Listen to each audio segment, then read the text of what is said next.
Quédate atrás, no salgas, oigas lo que oigas. Clara metió a su hija en la sala del personal de la mansión Ashford, pero mamá, ¿y si alguien necesita ayuda? Lily, la gente como nosotros no ayuda a gente como ellos. Nos mantenemos invisibles, prométemelo. Lily lo prometió. Pero las promesas se rompen cuando se oye gritar a una mujer. Esa noche, la hija de una sirvienta de 9 años hizo lo que una sala llena de millonarios no hizo. Se enfrentó a un monstruo. Lo que no sabía era que una sola palabra de una niña derribaría un imperio. Antes de sumergirnos en la historia, deja un comentario a continuación y cuéntanos desde dónde la estás viendo. Esta es una historia sobre el valor que se esconde en los más pequeños y sobre una noche que lo cambió todo. Disfruta de la historia. El golpe de su mano contra la cara de ella resonó en el pasillo de mármol. Victoria Ashford se derrumbó, protegiendo instintivamente con las manos el vientre de 7 meses que albergaba a su hijo nonato. La copa de champán que sostenía se rompió en el suelo, esparciendo fragmentos de cristal como estrellas caídas. «Incompetente», la voz de Dominic Ashford rompió el silencio. «No sabes hacer nada bien». 7 inversionistas japoneses se quedaron paralizados en la mesa del comedor, con los tenedores suspendidos en el aire. El acuerdo que salvaría a Ashford Technologies, $800 millones, pendía de un hilo. Pero nadie se movió. Ni los ejecutivos con sus trajes de $3,000, ni los meseros con las bandejas de comida, ni los guardias de seguridad junto a las puertas. Todos conocían las reglas. No se interfiere con Dominic Ashford. Victoria permaneció en el suelo, con lágrimas corriendo por su rostro. Su collar de diamantes reflejaba la luz de la lámpara de araña, un claro recordatorio de la jaula dorada en la que vivía. Tenía 31 años, estaba embarazada y aterrorizada. «Por favor, Dominic», susurró. «No era mi intención. Levántate». La agarró del brazo y la tiró bruscamente. Fue entonces cuando se oyó una vocecita. «Deja de hacerle daño». Todos se volvieron. Una niña pequeña, de no más de 9 años, estaba de pie en la puerta. Llevaba un sencillo vestido de algodón y su cabello oscuro estaba recogido en 2 trenzas. Sus tenis brillaban con cada paso mientras corría por el piso de mármol. Lily Brennan no debería haber estado allí. Su madre Clara, el ama de llaves de la familia desde hacía 15 años, la había dejado en las dependencias del personal con instrucciones estrictas de no moverse de allí. Pero la curiosidad había llevado a Lily a deambular por la mansión y ahora se encontraba entre un poderoso multimillonario y su esposa embarazada. «Mi maestra dice que pegar está mal». La voz de Lily temblaba, pero no se echó atrás. «Tienes que parar ahora mismo». El silencio era ensordecedor. Dominic miró a la niña como si fuera un ser extraterrestre. Su rostro se ensombreció y una tormenta se acumuló detrás de sus ojos. «¿Qué me acabas de decir?» Clara apareció detrás de su hija con el pánico reflejado en su rostro. «Lily, no. Ven aquí ahora mismo». Intentó coger la mano de su hija, pero Lily se apartó. «Está embarazada», dijo Lily señalando a Victoria. «No se puede empujar a las mujeres embarazadas. Eso es lo que dice mi libro sobre Eleanor Roosevelt. Las personas fuertes no hacen daño a las personas débiles». Por un momento, lo absurdo de la situación quedó suspendido en el aire. Una niña de 9 años dando lecciones de moral a un director ejecutivo multimillonario. Varios invitados se movieron incómodos. Una mujer se tapó la boca. Entonces, Dominic se echó a reír. Era un sonido frío y cruel, sin ninguna calidez. «Clara, controla a tu mocosa o búscate otro trabajo». Se volvió para mirar directamente a la niña. «De hecho, salgan de mi casa, las dos. Ahora mismo». Clara volvió a agarrar a Lily, susurrándole disculpas urgentes, pero los pies de Lily parecían clavados al suelo. Miró a Victoria, que seguía en el suelo, y algo dentro de ella se negó a moverse. «No», dijo Lily, «no hasta que ella esté a salvo». Fue entonces cuando Dominic perdió el control. Se agachó y agarró a Lily por el brazo, clavándole los dedos en la piel.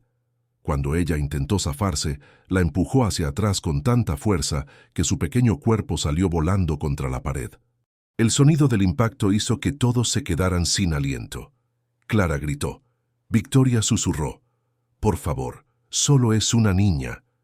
Pero aún así, nadie se movió para ayudar. Lo que no sabían era que Thomas Reed, el chef ejecutivo, estaba en la puerta de la cocina con su teléfono cuidadosamente colocado. Había estado filmando el elaborado menú de la noche para su portafolio, pero cuando comenzó la violencia, tomó una decisión. Siguió grabando. 3 días antes, la alarma de Clara Brennan sonó a las 4:30 de la mañana. Abrió los ojos en la oscuridad de su apartamento de un dormitorio en Stamford. Lily dormía en el sofá cama del salón, con una respiración suave y constante. Clara observó a su hija durante un momento, memorizando la expresión tranquila de su rostro. Esos minutos de silencio antes del amanecer eran el único momento en el que el mundo le parecía manejable.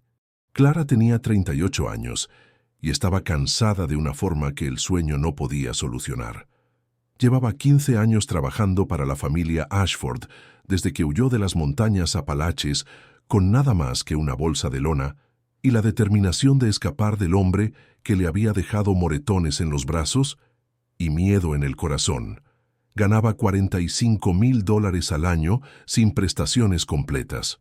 No era mucho para el costo de vida de Connecticut, pero era el mejor trabajo que había tenido desde su llegada, y lo necesitaba desesperadamente. Lily se movió en el sofá. «Mamá, vuelve a dormir, cariño. Es temprano». Pero Lily se incorporó, frotándose los ojos. Tenía 9 años, era muy inteligente y hacía demasiadas preguntas. Su padre había tenido una breve relación con una compañera de trabajo que renunció a su patria potestad al día siguiente de enterarse de que Clara estaba embarazada. Sin manutención, sin ayuda, solo Clara y Lily contra el mundo. «¿Puedo ir contigo hoy?», preguntó Lily. Clara sintió un nudo en el estómago. Acababan de terminar las clases por las vacaciones de invierno y la niñera había cancelado ayer. Ya le había pedido a Dominic Ashford si podía llevar a Lily al trabajo y él había aceptado a regañadientes, siempre y cuando la niña se quedara en las dependencias del personal y no se dejara ver. «Tienes que seguir las reglas», dijo Clara sentándose en el borde del sofá. «Quédate en las habitaciones de atrás, no andes por ahí, no hables con los invitados. ¿Puedes hacerlo?». Lily asintió solemnemente. Estaba leyendo un libro sobre Harriet Tubman y le había estado preguntando a Clara por qué la gente no se enfrentaba a la injusticia. Clara había intentado explicarle que la vida era más complicada de lo que parecían los libros, pero Lily aún no lo entendía. Todavía era lo suficientemente joven como para creer en los héroes. A las 6 en punto, llegaron a la mansión Ashford por la entrada de servicio de la parte trasera. La casa ocupaba 5 acres en Greenwich y valía $12 millones. Clara tenía su propia llave, pero nunca usaba la puerta principal. Esa no era para gente como ella. Thomas Reed, el chef ejecutivo, ya estaba en la cocina preparando la gran cena prevista para esa noche. Llevaba 8 años trabajando allí y era uno de los pocos miembros del personal que trataba a Clara como a un ser humano. «Buenos días, Clara». «Hola, Lily». «Hola, señor Thomas». Lily saludó con la mano, con la mochila rebotando. Clara dejó a Lily en la pequeña sala de descanso del personal con libros y material para colorear. «Quédate aquí, lo digo en serio, no te vayas a explorar». «Lo prometo, mamá». El día pasó en un torbellino de pulir la plata, arreglar las flores y preparar las habitaciones de los invitados. Clara conocía cada centímetro de esa casa. Había limpiado sangre de los azulejos del baño más de una vez, siempre en silencio. Había visto a Victoria con moretones inexplicables y mangas largas en verano. Había oído la voz elevada de Dominic detrás de las puertas cerradas, pero nunca había dicho nada. Esa era la regla no escrita para las personas en su posición. No veías nada, no oías nada. Mantenías la cabeza gacha y la boca cerrada porque hablar significaba perderlo todo. Hacia las 4, Clara fue a ver cómo estaba Lily. La sala de descanso estaba vacía. Se le encogió el corazón. Lily corrió por los pasillos del personal, presa del pánico. «Lily, ¿dónde estás?» Encontró a su hija de pie en el pasillo principal, mirando fijamente un óleo de algún antepasado de los Ashford, fallecido hacía mucho tiempo.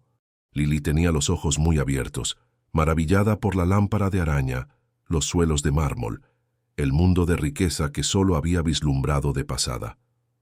«Cariño, no puedes estar aquí», le susurró Clara con urgencia, tirando de ella hacia las zonas del personal.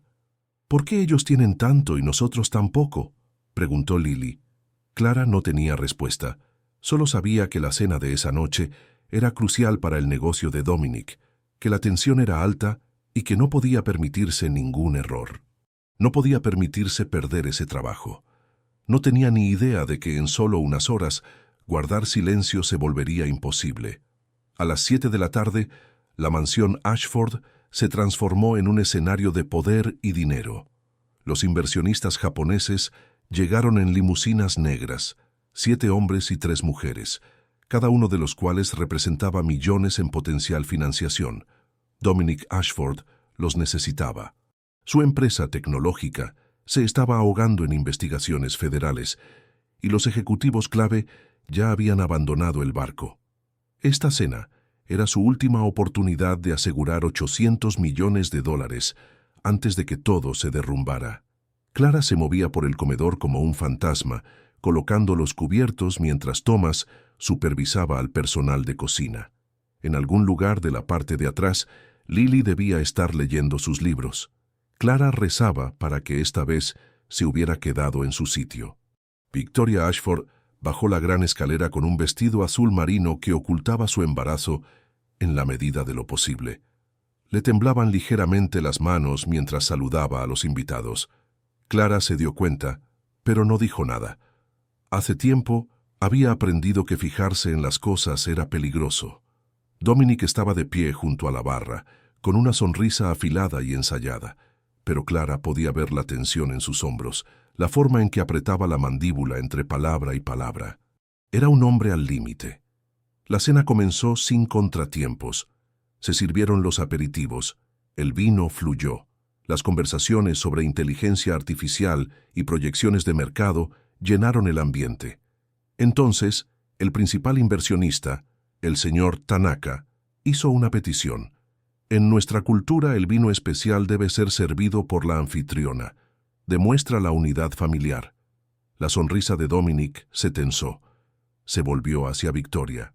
«Querida, ¿podrías servir el Chateau Margaux a nuestros invitados?» Victoria se levantó de su asiento con el rostro pálido. Clara vio el miedo en sus ojos mientras se acercaba al aparador donde esperaba la costosa botella. Le temblaban las manos al levantarla. Dominic se inclinó hacia ella y le susurró algo que Clara no pudo oír. Fuera lo que le dijo, hizo que las manos de Victoria temblaran aún más.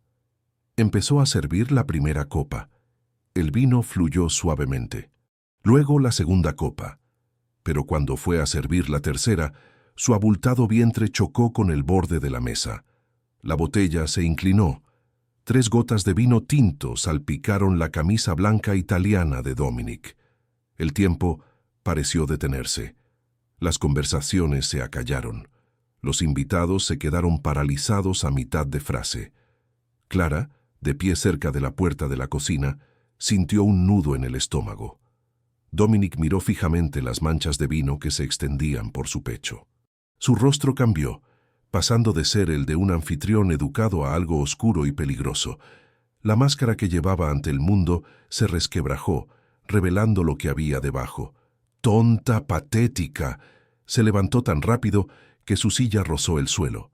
Victoria dio un paso atrás agarrando la botella. «Lo siento, no era mi intención». «Nunca es tu intención», gritó él. «Destruyes todo lo que construyo».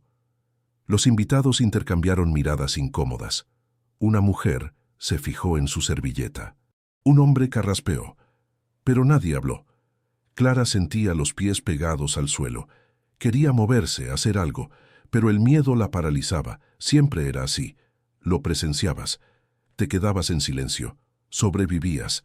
Entonces, la mano de Dominic voló por los aires. El sonido de la bofetada resonó como un disparo en el comedor. Victoria giró la cabeza bruscamente hacia un lado, tropezó hacia atrás, llevándose las manos al vientre para proteger la vida que llevaba dentro, y luego cayó.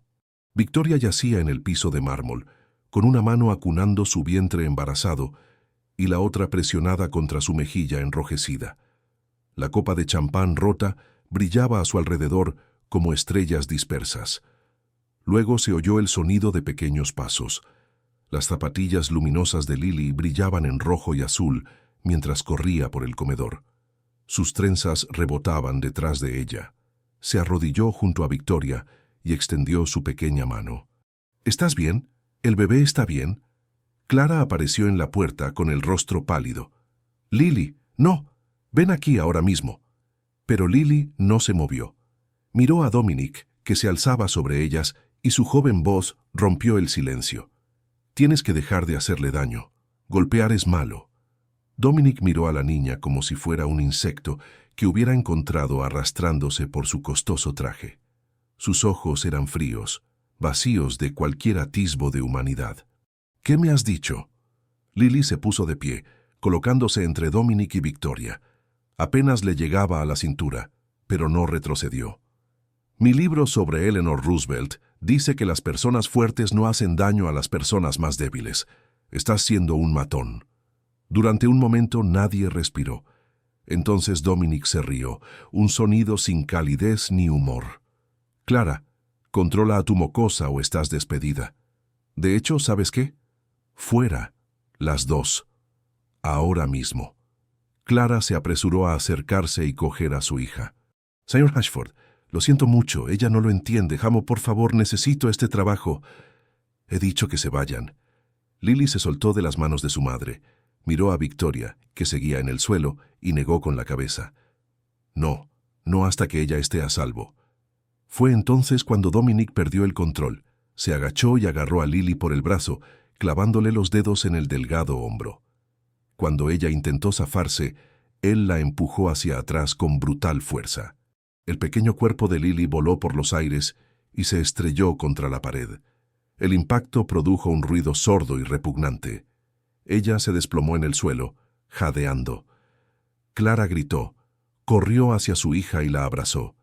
Victoria susurró desde donde yacía. «Por favor, Dominic, solo es una niña». Pero ninguno de los invitados se movió. Se quedaron paralizados en sus sillas, con la mirada desviada y el silencio como única opción. Dominic se enderezó la camisa manchada de vino y gritó, «¡Seguridad! ¡Saquen a estas personas de mi casa!». Dos guardias entraron en el comedor, con el rostro tenso por la incomodidad. Uno de ellos comenzó a hablar. «Señor, tal vez deberíamos... Sáquenlos ahora, o también los despediré». Los guardias se miraron entre sí, luego a Clara, que sostenía a su hija herida. Tenían familias que alimentar, hipotecas que pagar. Tomaron su decisión. Mientras Clara recogía a Lily en sus brazos y la acompañaban hacia la entrada de servicio, nadie se fijó en Thomas Reed, que estaba de pie en las sombras de la puerta de la cocina. Todavía tenía el teléfono en la mano, todavía grabando. Había empezado a grabar para documentar la elegante comida que había preparado, pero cuando comenzó la violencia, tomó una decisión. Mantuvo la cámara en marcha. Los guardias de seguridad condujeron a Clara y Lily por los pasillos de servicio, lejos de los invitados que ahora fingían que no había pasado nada. Clara podía oír la voz de Dominic desde el comedor, suave y encantadora de nuevo, disculpándose por la desafortunada interrupción. Thomas los interceptó en la entrada trasera. Estaba pálido. «No vayan a casa esta noche», dijo en voz baja. «Vengan a mi casa, las dos». Clara empezó a protestar, pero Thomas negó con la cabeza. «Tengo 3 hijas. Sé cómo se ve un niño herido, por favor». En el coche de Thomas, Lily se sentó en silencio en el asiento trasero, agarrándose el hombro. Ya se le estaba formando un moretón, un color púrpura oscuro que se extendía por su piel. Clara le cogió la otra mano a su hija, con lágrimas corriéndole por la cara. «Lo siento, cariño, lo siento mucho». «¿Por qué nadie ayudó?», preguntó Lily con voz débil y confusa. Toda esa gente se limitó a mirar. Clara no tenía ninguna respuesta que tuviera sentido para una niña de 9 años. En la modesta casa de Thomas en Stamford, él preparó chocolate caliente mientras Clara examinaba las lesiones de Lily. El moretón en su hombro era feo, y Lily hizo una mueca de dolor cuando Clara lo tocó, pero no parecía haber nada roto. Thomas se sentó frente a ellas, con el teléfono en la mano. Le temblaban ligeramente los dedos. «Clara, tengo que enseñarte algo». Giró la pantalla hacia ella y pulsó el botón de reproducción. Clara vio los 89 segundos que lo cambiaron todo. La caída de Victoria, la ira de Dominic, la vocecita de Lily diciendo, «Pegar está mal». Luego, Dominic empujando a una niña contra la pared. El ángulo lo captaba todo, su rostro, la fuerza, el cuerpo de Lily golpeando el mármol. «Estaba grabando la preparación de la cena», dijo Thomas. «Cuando empezó, debería haber dejado de grabar y haber ayudado, pero no ayudé. Ninguno de nosotros lo hizo, así que seguí grabando. Pensé que quizá esto podría ayudar de alguna manera». Clara miró fijamente el video, con la mente a 1000 por hora.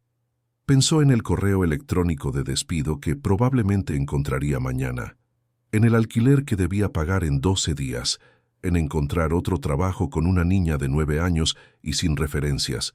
Pero entonces miró a Lily, que se aplicaba una bolsa de hielo en el hombro, y algo se endureció dentro de ella. «¿Qué hacemos con esto?», susurró. Thomas la miró a los ojos. «Hacemos lo correcto. Nos destruirá, lo sabes. Tiene abogados, dinero, contactos. Nosotros no tenemos nada. Tenemos la verdad». Thomas señaló el teléfono. «Y el mundo tiene que verla». Lily habló con voz firme a pesar del dolor. «Mamá, siempre me dices que diga lo que pienso cuando algo está mal. ¿No está mal esto?». Clara abrazó a su hija, inhalando el aroma de su champú, sintiendo su pequeño corazón latir contra su pecho. Había pasado 15 años siendo invisible, aceptando los abusos como el precio de la supervivencia. Pero Lily había hecho lo que ella no había podido hacer. Su hija había alzado la voz. Ahora era el turno de Clara. «De acuerdo», dijo con voz temblorosa. «Lo haremos, pero necesito ayuda. No sé cómo hacerlo». Thomas asintió. «Conozco a alguien, un periodista, alguien que no dejará que lo entierren». Esa noche, mientras Lily dormía en el sofá de Thomas, Clara envió un mensaje al nombre que Thomas le había dado. Diana Chen respondió en 20 minutos. Clara se despertó con 3 notificaciones en su teléfono. La primera era un correo electrónico con el asunto «Despido», con efecto inmediato, sin indemnización, sin más explicación que violación de las políticas de conducta doméstica. La segunda era una carta de un bufete de abogados del que nunca había oído hablar, amenazándola con acciones legales por supervisión negligente de un menor en propiedad privada y posible difamación. Las palabras se mezclaban, pero el mensaje era claro. Iban a por ella. La tercera notificación le revolvió el estómago. Thomas le había enviado un mensaje de texto a las 6 de la mañana. «Me han congelado la cuenta bancaria. Dicen que he robado del presupuesto familiar. Es mentira». Clara se sentó en el sofá de Thomas, donde había pasado la noche en vela, observando cómo Lily respiraba en la tenue luz de la mañana. El hombro de su hija era una masa de moretones morados y amarillos. Tenía $347 en su cuenta corriente. El alquiler vencía en 12 días. La maquinaria de Ashford ya se había puesto en marcha para aplastar a cualquiera que se atreviera a hablar en contra de Dominic. «Mamá». Lily se movió y hizo un gesto de dolor al intentar incorporarse. «Me duele el hombro». «Lo sé, cariño. Voy a buscarte un medicamento». Pero por la tarde ya no era solo el hombro. Lily tenía fiebre. Le latía el oído con dolor. Clara la llevó a la clínica gratuita a la que habían acudido antes, y el médico le diagnosticó una infección de oído. «Necesita antibióticos. La receta costará unos $200 sin seguro». A Clara le quedaban $180 después de comprar la comida. Se quedó de pie en la farmacia mirando la receta, haciendo cálculos que no salían bien por mucho que los repitiera. A su alrededor, otras madres hacían los mismos cálculos imposibles. ¿Cuántas podían pagar el alquiler y los medicamentos? ¿Cuántas elegirían una cosa en lugar de la otra? ¿Cuántas trabajaban en casas donde veían cosas, sufrían cosas, pero se quedaban calladas porque hablar significaba perderlo todo? Esa noche, Lily se durmió con la oreja infectada sobre una compresa caliente. Thomas se sentó frente a Clara en la mesa de la cocina, ambos agotados. «Nos van a destruir», dijo Clara. «Incluso con el video». «Quizás. Pero, ¿qué otra opción tenemos? ¿Nos quedamos callados y él le hace esto a otra persona?»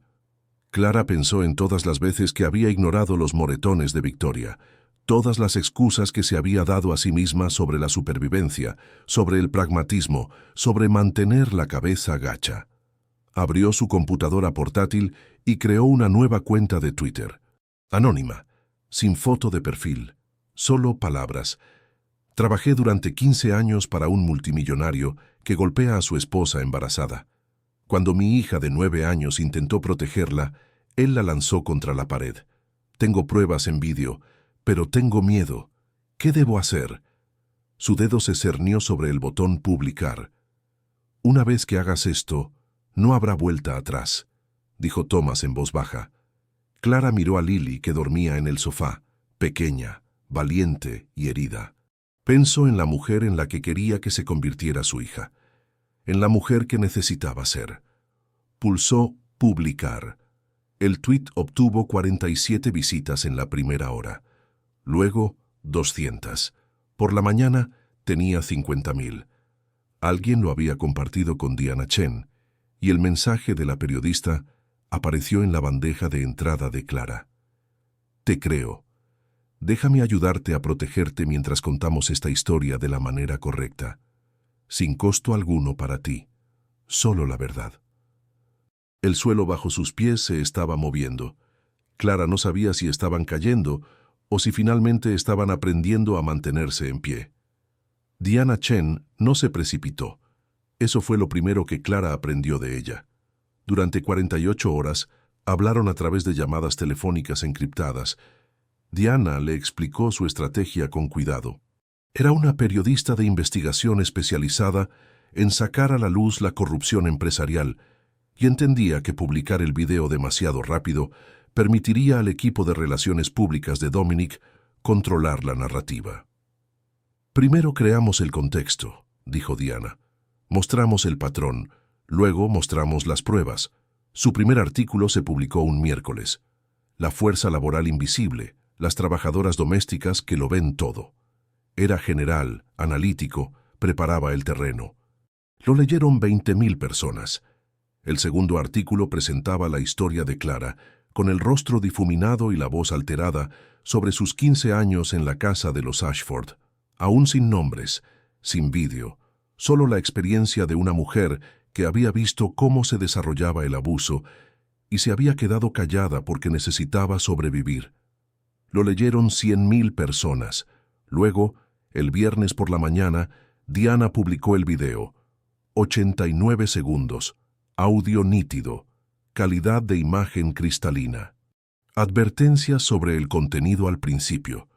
Pero nada podía preparar a los espectadores para lo que vieron. Victoria cayendo. La vocecita de Lily. Golpear está mal. Dominic empujando a un niño de 9 años contra la pared. El sonido del impacto. El grito de Clara. Y lo peor de todo, la docena de personas sentadas a esa mesa, mirando, sin hacer nada. El video tuvo 15 millones de visitas en 24 horas. Lily's Bravery fue tendencia en todo el mundo. Ashford Violence. Protect Domestic Workers.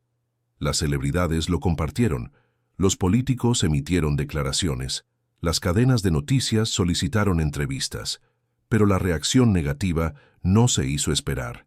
La empresa de relaciones públicas de Dominic desató un ejército de trolls pagados.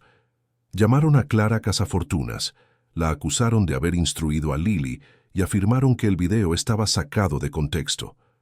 Las amenazas de muerte inundaron la cuenta anónima de Clara. Unos desconocidos encontraron la cafetería de Thomas y dejaron reseñas de una estrella afirmando que había envenenado su comida. Clara se sentó en la sala de estar de Thomas y observó cómo su teléfono explotaba con notificaciones. Mitad de apoyo, mitad de maldad. Temblaba. «Quizás esto fue un error», susurró. Entonces llamó Diana. «3 antiguos empleados de Ashford acaban de ponerse en contacto conmigo. Quieren hablar». Durante la semana siguiente surgieron los testimonios. Una niñera que había presenciado cómo Dominic le rompía el brazo a Victoria durante una discusión y que fue despedida con amenazas cuando sugirió pedir ayuda. Un conductor que lo había visto obligar a Victoria a cancelar sus citas con el médico como castigo. Un asistente que tenía correos electrónicos que demostraban que Dominic rastreaba el teléfono de Victoria y controlaba todos los aspectos de su vida. Cada historia pintaba el mismo cuadro: abuso sistemático y prolongado. Luego llegó la publicación que lo cambió todo. Ethan Ashford, de 16 años, hijo de Dominic de su primer matrimonio, escribió en Instagram: «Ese video muestra quién es realmente mi padre. A mí me hizo cosas peores cuando era más joven.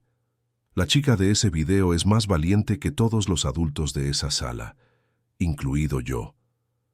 La publicación permaneció visible durante 40 minutos antes de que el equipo de crisis de Dominic lo obligara a borrarla. Pero las capturas de pantalla se difundieron como la pólvora. Rebecca Ashford Morrison, la madre de Ethan, confirmó la historia. «Huí con mi hijo hace 10 años tras un divorcio brutal. Dominic utilizó todos los recursos a su alcance para intentar destruirme. Las paredes se estaban cerrando, pero Dominic no había terminado de luchar. Los testimonios seguían llegando. Diana trabajaba metódicamente, verificando cada historia antes de publicarla. No le interesaban los rumores ni las especulaciones. Quería documentación, corroboración, pruebas que se sostuvieran ante un tribunal. Un antiguo guardia de seguridad llamado Marcus Williams fue el primero en dar un paso al frente. Había trabajado en la mansión Ashford durante 4 años antes de ser despedido abruptamente 2 semanas después de aquella cena, una medida obvia para eliminar testigos. «Yo estaba allí esa noche», le dijo a Diana en una entrevista grabada. «Lo vi todo. Cuando el señor Ashford nos ordenó que sacáramos a Clara y a su hija, quise negarme. Pero tengo 2 hijos y un alquiler que pagar. Así que hice lo que me dijo y lo he lamentado todos los días desde entonces». Marcus tenía registros, informes de seguridad detallados que había guardado como respaldo, en los que documentaba los incidentes que había presenciado. Entradas como 2:15 a.m., gritos en el dormitorio principal, la señora Ashford llorando, y 11:30 p.m. El señor Ashford impidió que la señora Ashford abandonara la propiedad. Una ama de llaves que había trabajado allí 6 años antes reveló que una vez encontró a Victoria encerrada en un dormitorio durante 3 días. Él le dijo al personal que ella estaba descansando y que no la molestaran, pero yo la oí llorar. Cuando intenté abrir la puerta, estaba cerrada con llave desde fuera. Entonces, la doctora, Sophia Loren, la obstetra de Victoria, se presentó de la manera más cuidadosa y profesional posible. No podía violar la confidencialidad de la paciente, pero, como informante obligatoria, había presentado sus inquietudes a las autoridades en 3 ocasiones distintas después de ver lesiones que no coincidían con las explicaciones de Victoria. «Lo documenté todo», dijo la doctora Logan. «Hematomas en diversas fases de curación, una costilla fracturada. Le hice preguntas directas sobre la seguridad en su casa, pero ella siempre decía que se había caído o que se había golpeado con algo. Informé de mis sospechas cada vez, pero nunca se hizo nada al respecto». Ethan Ashford se negó a ceder, a pesar de las amenazas legales de su padre. Apareció en un podcast con voz firme. «Tenía 7 años cuando me rompió el brazo. Dijo que le había avergonzado en un evento escolar. Mi madre me llevó al hospital y les dijo que había sido un accidente. Estaba aterrorizada por lo que él podría hacer si decía la verdad, Así es como controla a la gente, a través del miedo. Rebecca, la madre de Ethan, fue más allá. Publicó los documentos sellados del divorcio a través de su abogado, argumentando que el acuerdo de confidencialidad no era válido porque se había firmado bajo coacción. Los documentos lo revelaban todo: historiales médicos de la infancia de Ethan, órdenes de alejamiento, los intentos de Dominic de que se declarara a Rebecca mentalmente incapacitada para conservar la custodia. Su equipo legal había intentado pintarla como una madre inestable, peligrosa e incapaz, todo mentiras diseñadas para mantenerla callada. «Ya lo ha hecho antes», dijo Rebecca en una conferencia de prensa. «Lo volverá a hacer, a menos que alguien lo detenga». La presión financiera aumentó. Las acciones de Ashford Technologies cayeron un 42%. Los principales inversionistas retiraron $2.300 millones. Se cancelaron contratos. La junta directiva celebró reuniones de emergencia. Y durante todo ese tiempo, Victoria permaneció escondida en un lugar seguro, todavía demasiado asustada para hablar, hasta que Diana hizo una última llamada. La visita para comprobar su bienestar se produjo un martes por la mañana. Con el video haciéndose viral y la presión pública aumentando, la policía no tuvo más remedio que responder a las llamadas anónimas que informaban de la preocupación por la seguridad de Victoria Ashford.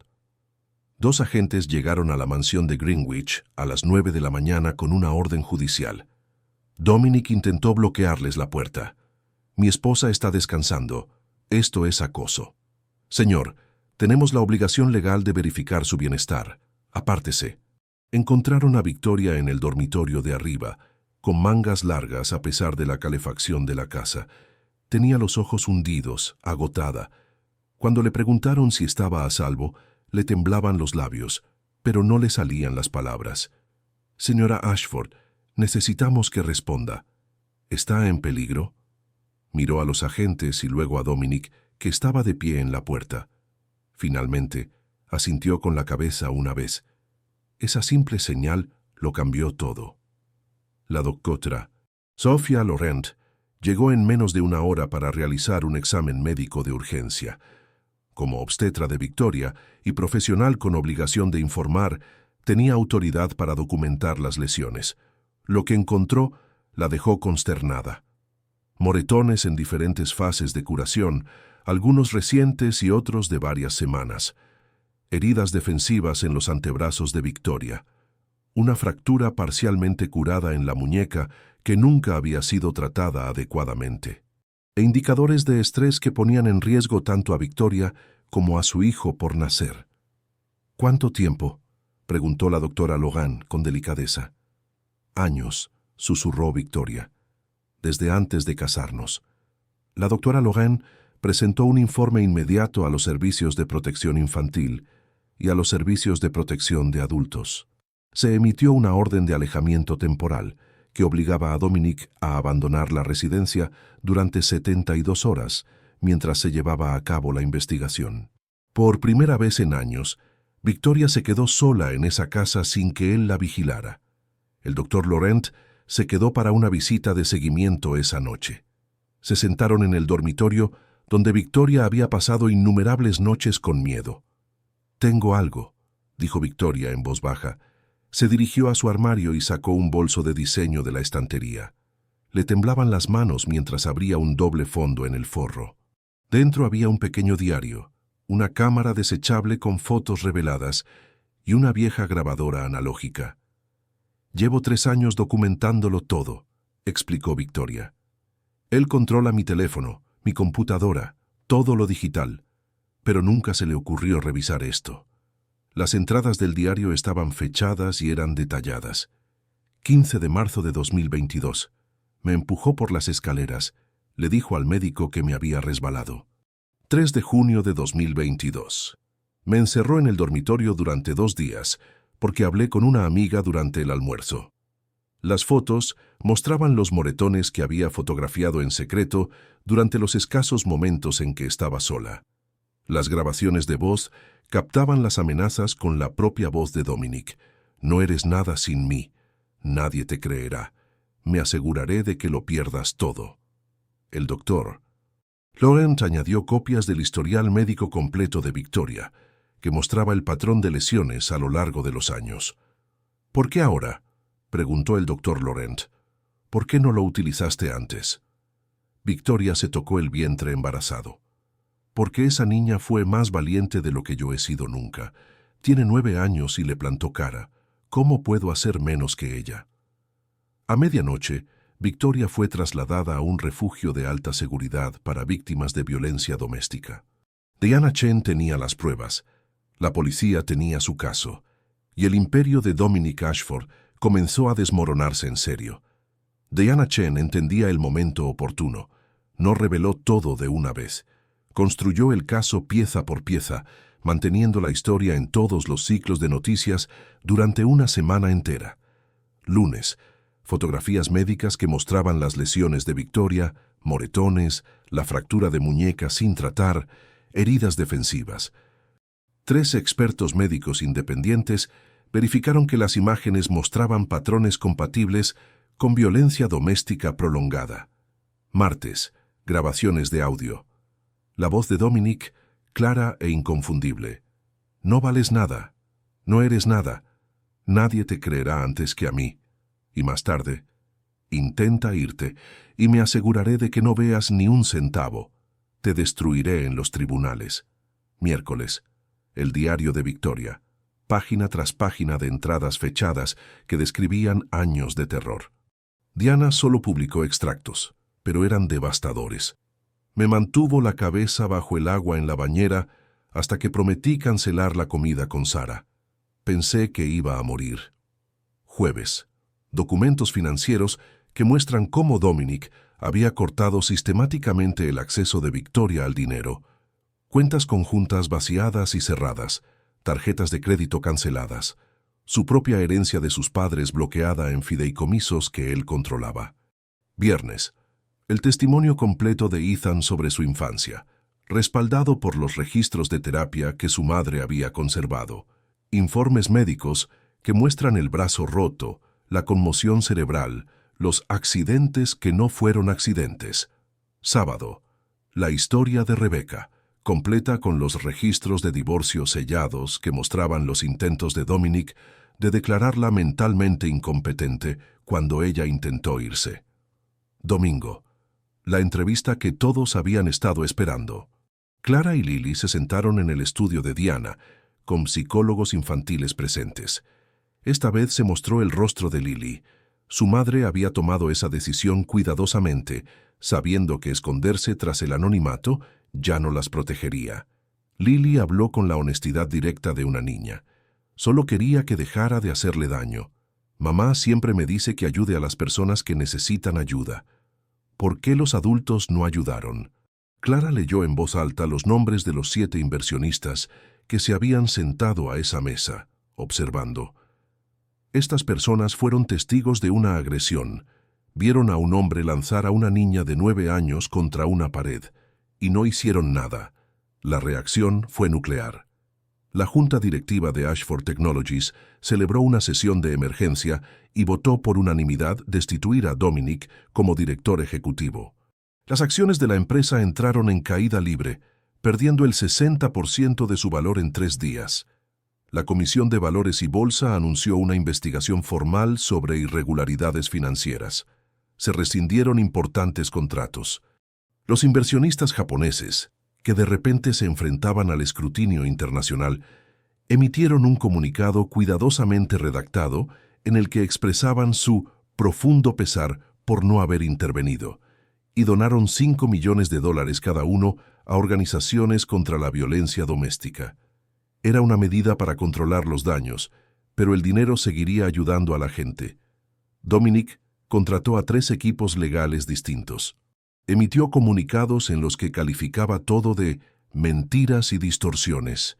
Sus abogados amenazaron con demandar a Diana, Clara, Thomas, a todos, pero las pruebas eran abrumadoras. El vídeo, los registros médicos, el diario, el audio, los testigos, todo apuntaba a la misma verdad.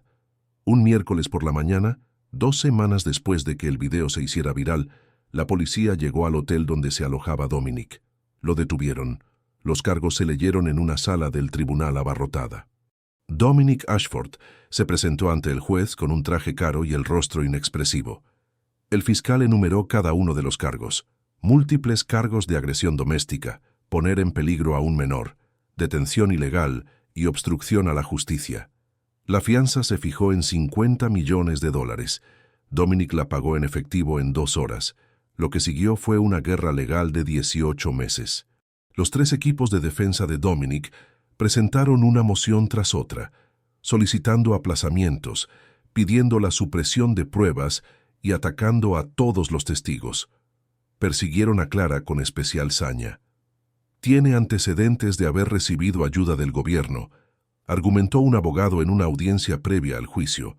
Hace años huyó de una relación abusiva, lo que demuestra claramente que tiene una tendencia a presentar acusaciones. Es una madre soltera que necesita dinero desesperadamente, afirmó otro. Esto es oportunismo. Sugirieron que Lily había sido instruida, que una niña de 9 años no podía recordar los hechos con precisión, que todo era una estratagema para una futura demanda. Pero el fiscal tenía el diario de Victoria, los registros médicos, el testimonio de Ethan y múltiples testigos. La defensa no pudo hacer desaparecer las pruebas. 6 meses antes del juicio, varios psicólogos infantiles evaluaron a Lily para determinar si podía testificar. Ahora tenía 10 años, seguía siendo pequeña para su edad y aún cargaba con el peso de aquella noche. ¿Puedes contarnos lo que recuerdas?, le preguntó el psicólogo con delicadeza. Lily describió todo con una claridad que sorprendió a los adultos. Recordaba cómo se derramó el vino, el sonido de la bofetada, la caída de Victoria y su propia decisión de intervenir. ¿Tenías miedo? Sí, pero tener miedo no significa que no hagas lo correcto. Los psicólogos aprobaron su testimonio con las adaptaciones adecuadas para el tribunal. El juicio comenzó en una fría mañana de enero. El juzgado estaba rodeado de furgonetas de los medios de comunicación y manifestantes, algunos apoyando a Victoria y Clara, otros con carteles en los que afirmaban que Dominic era inocente. Clara se sentó en la primera fila, con las manos entrelazadas. Thomas estaba a su lado. Victoria observaba a través de una transmisión de video desde su lugar seguro, ahora embarazada de 8 meses. Entonces Lily subió al estrado. Parecía increíblemente pequeña en la silla de los testigos, incluso con el cojín elevador que le habían proporcionado. Llevaba un sencillo vestido azul y el pelo recogido en las mismas trenzas. La sala se quedó en silencio. El fiscal se acercó con delicadeza. «Lily, ¿puedes contarle al jurado lo que viste esa noche?» La voz de Lily era firme. Describió la escena, cómo deambulaba por la mansión y vio a Victoria en el suelo. Él la golpeó muy fuerte. Entonces ella cayó. Sabía que eso estaba mal. «¿Qué hiciste?» «Le dije que parara. Le dije que golpear estaba mal». «¿Y luego qué pasó?» La voz de Lily no vaciló. Me agarró del brazo y me empujó. Me golpeé contra la pared. Me dolió mucho. El abogado defensor se levantó para el contrainterrogatorio, con una estrategia claramente intimidatoria. «Lily, ¿no es cierto que tu madre te dijo lo que tenías que decir?» «No. Eres muy joven. Los recuerdos pueden ser confusos. Recuerdo lo que pasó. Quizás malinterpretaste lo que viste. Los adultos a veces tienen desacuerdos». Lily lo miró directamente. «¿Por qué intenta hacerme parecer una mentirosa? Vi lo que vi. Él le hizo daño a ella. Luego me hizo daño a mí. Esa es la verdad». Varios miembros del jurado se secaron los ojos. Una mujer del jurado lloraba abiertamente. El abogado defensor se sentó. Su táctica intimidatoria había fracasado. Pero el juicio estaba lejos de terminar. El caso de la fiscalía era sólido, pero condenar a hombres ricos nunca era seguro. Los jurados dudaban. Los abogados encontraban dudas razonables. El dinero compraba las mejores defensas. Dominic se sentó en la mesa de la defensa, con aire confiado. Su equipo había atacado a todos los testigos y cuestionado todas las pruebas. Habían creado la confusión suficiente para que algunos miembros del jurado se sintieran inseguros. Entonces Marcus Thornton entró en la sala del tribunal. Tenía 58 años y vestía un traje corriente en lugar de la ropa de diseño que solía preferir. Había sido el director financiero de Dominic durante 12 años, uno de los inversores de aquella cena. Era el hombre que había mirado su plato cuando Victoria se cayó, el que no había dicho nada cuando Lily intervino. Después de que el video se hiciera viral, Marcus había dimitido discretamente y había desaparecido. Ahora había vuelto. A través de su abogado, había negociado una inmunidad limitada a cambio de un testimonio completo. El fiscal lo llamó al estrado. «Señor Thornton, ¿estaba usted presente en la residencia de los Ashford la noche en cuestión?» «Sí». Su voz era áspera, tensa. «Estuve allí, lo vi todo». «¿Y qué hizo?» Marcus cerró los ojos. «Nada.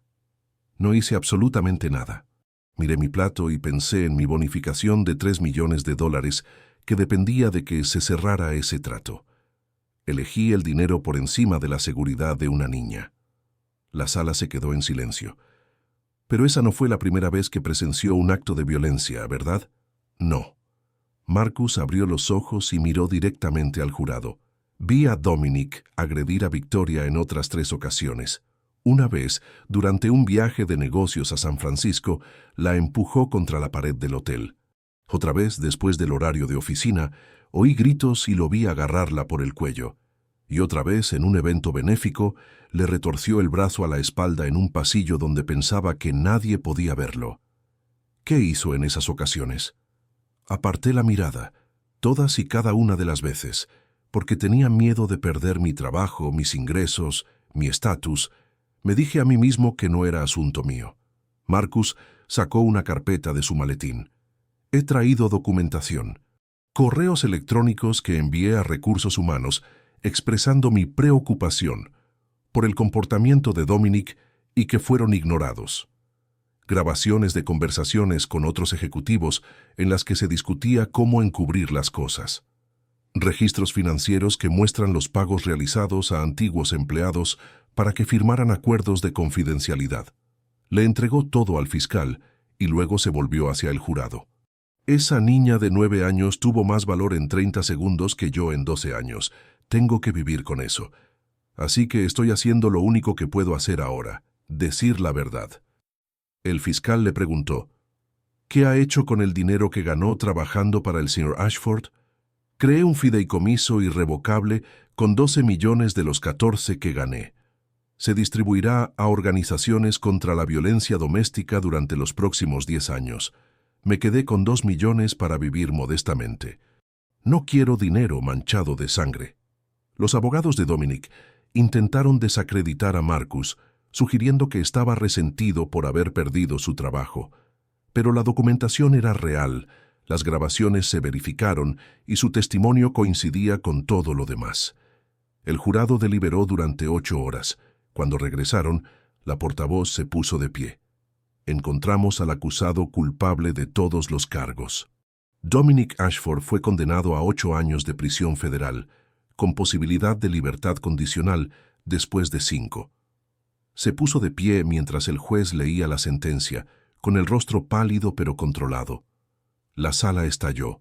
Algunos vitoreaban, otros jadeaban. Clara abrazó a Lily y ambas lloraron. Thomas cerró los ojos con alivio. Victoria observaba desde la retransmisión de vídeo en su habitación del refugio, con una mano sobre su vientre de 9 meses de embarazo. Susurró: «Se acabó». Pero la victoria había dejado cicatrices. Lily empezó a tener pesadillas 2 semanas después de testificar. Se despertaba gritando, reviviendo el momento en que se golpeó contra la pared. Algunas noches no podía dormir en absoluto. Le daba miedo la oscuridad. Le daban miedo las voces fuertes. Le daban miedo los hombres que se parecían a Dominic. Clara encontró una psicóloga infantil especializada en traumas. La doctora Patricia Williams se reunía con Lily 2 veces por semana. El progreso era lento, medido en pequeñas victorias. Una noche de sueño completo, un día sin pánico, momentos en los que Lily podía hablar de aquella noche sin temblar. «Es increíblemente resistente», le dijo la doctora Williams a Clara. Pero la resistencia no significa que no esté herida. La curación lleva tiempo. Clara también luchaba. Llevaba 8 meses sin trabajo, sobreviviendo gracias a las donaciones de una campaña de GoFundMe que recaudó $180,000. El dinero ayudó, pero le provocaba culpa. Ella no había pedido caridad, solo quería hacer lo correcto. Utilizó parte de los fondos para estabilizar sus vidas, un mejor departamento, terapia para ambos, ponerse al día con las facturas. El resto lo donó a una organización que defiende los derechos de los trabajadores domésticos. Thomas finalmente recuperó su cuenta bancaria cuando se retiraron los falsos cargos de robo. El banco emitió una disculpa formal. Utilizó su indemnización para abrir una pequeña cafetería en Stamford, llamada Lily's Kitchen, en la que empleaba a personas que habían perdido su trabajo por denunciar injusticias. Marcus Thornton se convirtió en voluntario a tiempo completo, trabajando con organizaciones que denunciaban la corrupción empresarial. Había cambiado su mansión por un modesto departamento y sus coches de lujo por un sedán usado. Intentaba recuperar algo que había perdido. No dinero, sino su humanidad. Victoria obtuvo el divorcio 3 meses después del juicio. Dominic luchó por la custodia parcial desde la cárcel, pero el juez se la denegó por completo. Victoria obtuvo la custodia legal y física total de Emma Rose, que había nacido sana en marzo. Ashford Technologies nunca se recuperó. Cambió su nombre por el de Nexus Technologies bajo un nuevo liderazgo, pero el daño era permanente. Dominic se vio obligado a vender su participación mayoritaria. Su fortuna personal, que en su día superó los $3,000 millones, se redujo a unos 60 millones después de pagar los honorarios de los abogados, los acuerdos y las demandas civiles. Seguía siendo rico, pero su imperio estaba destruido y, por primera vez en su vida, tuvo que afrontar las consecuencias. Clara se sentó con Lily una tarde, observando a su hija dibujar en su cuaderno de bocetos. Lily estaba dibujando la fundación que abriría en 3 meses, un edificio donde personas como ellos encontrarían ayuda. «Mamá, ¿valió la pena?», preguntó Lily en voz baja. «¿Todas las pesadillas y las cosas aterradoras?». Clara pensó detenidamente en esa pregunta. «Sí, cariño, porque ayudamos a la gente y porque tú me enseñaste que ser valiente es más importante que estar a salvo». Lily asintió y siguió dibujando. Pasaron 3 años. Victoria vivía en un pequeño pueblo de Vermont con Emma Rose, que ahora tenía 2 años y medio. La casa era modesta. 3 dormitorios, un jardín, nada que ver con la mansión de Greenwich. Victoria trabajaba a tiempo parcial como defensora de víctimas en una organización local, ayudando a otras mujeres a navegar por el sistema legal que ella misma había temido en su día. Tenía pensado empezar la carrera de Derecho cuando Emma cumpliera 4 años. La niña tenía los ojos de su madre y sentía curiosidad por todo. No recordaba la mansión ni el miedo. Solo conocía la seguridad y el amor. Ethan la visitaba a menudo. Ahora tenía 19 años. Asistía a la universidad en Boston y estudiaba psicología. Quería ayudar a los niños que habían pasado por lo mismo que él. Estaba en terapia, superando su propio trauma, aprendiendo que las acciones de su padre no eran culpa suya. «Hola, hermanita», decía levantando a Emma en brazos. Ella se reía y le tiraba del pelo. Y él se reía, un sonido que ahora le resultaba más fácil que hace 3 años. Clara encontró su vocación. Trabajaba como coordinadora de la Alianza Nacional de Trabajadoras Domésticas, viajando por todo el país, contando su historia, ayudando a otras mujeres a comprender sus derechos. Ella y Lily tenían ahora un departamento de 2 habitaciones, con las paredes cubiertas de dibujos de Lily y estanterías llenas de libros. Las pesadillas habían disminuido. Lily seguía viendo al Dr. Williams una vez al mes, pero los ataques de pánico eran ahora poco frecuentes. Tenía 12 años, era más alta, seguía llevando trenzas y seguía haciendo preguntas sobre la justicia y la equidad. Recibía cartas de niños de todo el mundo que habían oído su historia. Niños que habían sido testigos de abusos, que habían sufrido acoso, que habían guardado silencio hasta que se enteraron de la existencia de la niña de 9 años que había alzado la voz. Lily guardaba todas las cartas en una caja especial debajo de su cama. La cafetería de Thomas prosperó. Lily's Kitchen se hizo famoso por su buena comida y por dar segundas oportunidades. Thomas contrataba a exconvictos, a supervivientes de abusos, a cualquiera que necesitara un nuevo comienzo. En las paredes se exhibía una foto de aquella cena, tomada antes de la violencia, con una placa que decía: «El día que una niña nos enseñó lo que es el valor». Marcus y Thomas se hicieron buenos amigos. Se reunían cada semana para hacer voluntariado juntos, dos hombres que intentaban equilibrar la balanza de sus decisiones pasadas. Victoria y Clara se mantuvieron en contacto, dos mujeres unidas por la peor noche de sus vidas y la curación que siguió.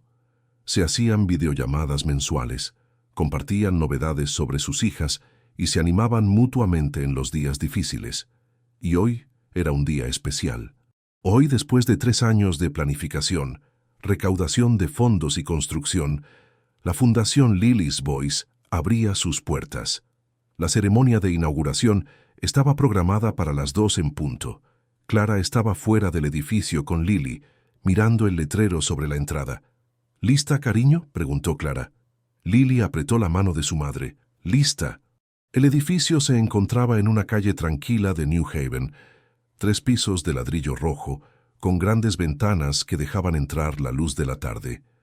En su interior había oficinas de asistencia jurídica, salas de asesoramiento, una zona de juegos para niños, una cocina comunitaria y un refugio de emergencia. Todo lo que los trabajadores domésticos y sus familias pudieran necesitar, todo ello de forma gratuita. La financiación procedía de múltiples fuentes: los arrepentidos inversores japoneses, el fideicomiso de Marcus, donaciones de personas conmovidas por la historia de Lily y subvenciones de fundaciones comprometidas con el fin de la violencia doméstica. Más de 200 personas se reunieron para la inauguración. Antiguos miembros del personal de Ashford, supervivientes de abusos, trabajadores domésticos de todo Connecticut, periodistas que habían cubierto la historia y simpatizantes que creían que una sola voz podía cambiar el mundo. Victoria estaba cerca del frente, sosteniendo la mano de Emma. Ethan estaba junto a ellas. Thomas y Marcus estaban juntos, observando. Diana Chen documentó todo para su artículo final de la serie. Clara habló brevemente en el podio, con una voz más fuerte que la de hacía 3 años. Construimos esto porque nadie debería tener que elegir entre la seguridad y la supervivencia, porque los trabajadores merecen protección, porque alzar la voz no debería costar todo. Entonces Lily dio un paso al frente. Necesitaba un pequeño taburete para alcanzar el micrófono, igual que había necesitado el elevador en la silla de testigos, pero su voz se oía con claridad. «Sigo siendo solo una niña», comenzó. «Me gusta dibujar y leer sobre personas valientes de la historia, pero esa noche vi algo que no estaba bien e intenté arreglarlo. No sabía que se convertiría en algo tan grande. Solo sabía que alguien estaba herido». Hizo una pausa y miró a Clara. «Mi mamá me enseñó a ayudar a las personas, pero durante mucho tiempo ella no pudo ayudar porque tenía miedo, no porque no fuera valiente. Es la persona más valiente que conozco, sino porque el mundo nos decía a las personas como nosotros que nuestras voces no importaban, que éramos demasiado pequeños, demasiado pobres, demasiado invisibles». La voz de Lily se hizo más fuerte. «Pero no somos invisibles. Nuestras voces importan. Si ves algo malo, no tienes que ser adulto, rico o poderoso para alzar la voz. Solo tienes que decir la verdad». Miró a la multitud. «Ser valiente no significa que no tengas miedo. Significa que haces lo correcto incluso cuando estás aterrorizado». Los aplausos fueron largos y sonoros. Victoria se secó las lágrimas de los ojos. Emma aplaudió con sus manitas, sin entender, pero sintiendo la alegría que la rodeaba. Después de la ceremonia, una niña de unos 7 años se acercó tímidamente a Lily. «¿Tenías miedo?», le preguntó. Lily se arrodilló a la altura de la niña, recordando el consejo del Dr. Williams sobre la honestidad. Mucho miedo. A veces todavía lo tengo. Pero lo hice de todos modos. La niña asintió solemnemente y regresó con su madre, quien le dijo gracias a Lily con un gesto de los labios. Mientras la multitud se dirigía al interior para recorrer las instalaciones, Clara se quedó con Lily observando cómo el edificio se llenaba de vida, risas y esperanza. «Has cambiado el mundo, cariño», le susurró Clara. Lily negó con la cabeza. «Todos lo hemos hecho. Tú, el señor Thomas, la señora Victoria, el señor Marcus, todos los que hablaron después». Una voz se convirtió en muchas voces, y así es como realmente cambian las cosas. Apretó la mano de su madre. «Yo solo fui la primera».